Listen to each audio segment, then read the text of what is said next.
Under China anthem cloud, rare interest in Hong Kong versus Bahrain soccer friendly.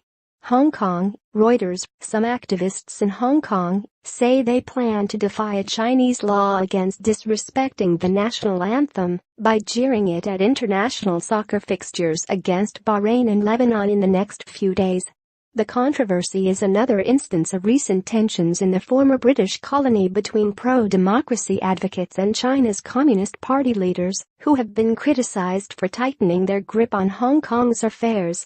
Hong Kong returned from British to Chinese rule in 1997 under a one-country, two-systems arrangement that guarantees a high degree of autonomy, including an independent judiciary and the freedom of expression.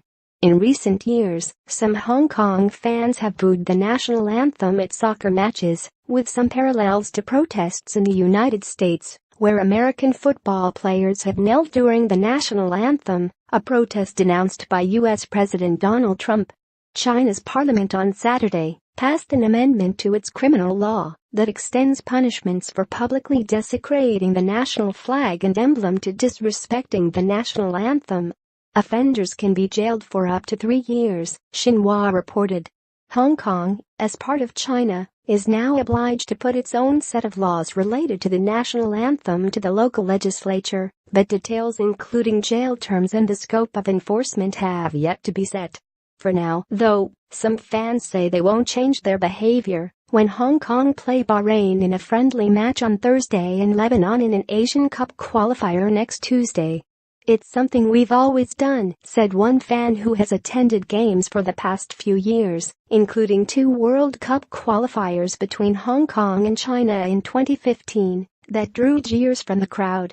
"It's a kind of resentment toward China that comes through. There are several hundred of us, and it's become a tradition now. We'll keep doing it."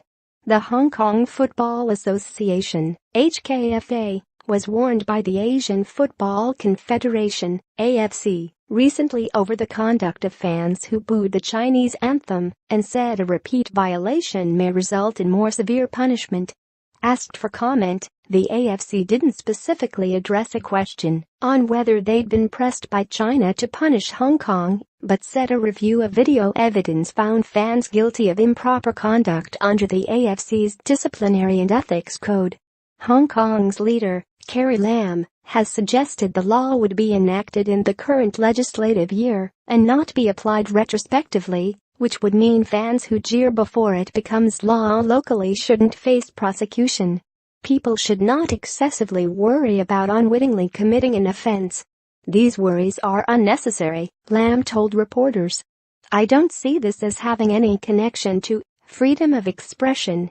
But this has highlighted a recent trend in Hong Kong that whenever there is anything related to Hong Kong and Chinese affairs, some people cause panic and unnecessary fear." Reporting by James Pomfret in Hong Kong and Praveen Menon in Kuala Lumpur. Editing by Ian Geoghegan.